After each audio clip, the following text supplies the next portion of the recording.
कुणालाही दयामया दाखवू नका, एकही आरोपी सुटता कामा नये। मुख्यमंत्र्यांचा बीड एसपी सीआयडी अधिकाऱ्यांना फोन।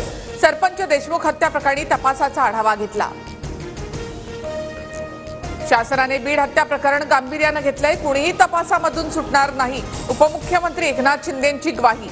संतोष देशमुखांचे बंधू धनंजय देशमुख यांच्यासोबत संवाद साधणार।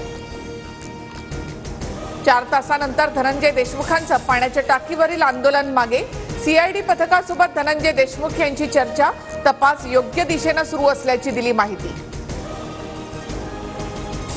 सर्व आरोपींना फाशीची शिक्षा द्या, माझ्या भावासाठी न्याय मागतोय। तपासावेळी आम्हाला विश्वासात घेतलं नाही, धनंजय देशमुखांचा आरोप। बीड सरपंच हत्या आणि खंडणी प्रकरणात आरोपी विष्णू चाटेला 18 जानेवारीपर्यंत न्यायालयीन कोठडी। जिल्हा रुग्णालयामध्ये वैद्यकीय तपासणीनंतर कारागृहामध्ये नेलं जाणार। उद्या सकाळी 10 वाजेपर्यंत आमच्या मागण्या मान्य करा, अन्यथा संपूर्ण गाव उद्या आत्मदहन करणार। मसाजोग मधील गावकऱ्यांचा इशारा। वाल्मिक कराडवर का मकोका लावत नाहीत, खासदार बजरंग सोनवणेचा राज्य सरकारवर निशाणा।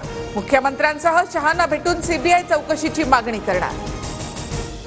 पवनचक्कीमधील वादापासून भीती वाटते असं संतोष देशमुख म्हणायचे। भांडण झाल्यापासून देशमुख अस्वस्थ, त्यांना सारखे फोन यायचे। संतोष देशमुखांच्या पत्नीची TV9शी बोलताना माहिती। वाल्मिक कराडवर 302 दावा। संतोष देशमुख हत्येतील आरोपी सुटले तर धनंजय देशमुखांच्या टोळीचं जगणं उघड करणार। राज्य एका खटक्यात बंद करून टाकणार, जरांगेंचा इशारा। संजय राऊतांनी सिल्वर ओक निवासस्थानी घेतली शरद पवारांची भेट। दोघांमध्ये 30 ते 40 मिनिटं बैठक। महाविकास आघाडीमधील अंतर्गत वादानंतर भेट। आयुष मंत्रालयाची 3 टीम बुलढाण्यामधील केस गळती बाधित गावांमध्ये पोहोचल्या। टीममध्ये आयुर्वेदिक आणि होमिओपॅथी डॉक्टरांचा सहभाग। उद्या दिल्ली आणि चेन्नईमधून ICMRचं पथक देखील।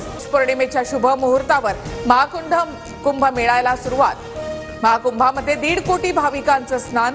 संगमापर्यंत 12 किलोमीटर पायी यात्रा। 60,000 सैनिक तैनात, सर्वत्र उत्साहाचं वातावरण।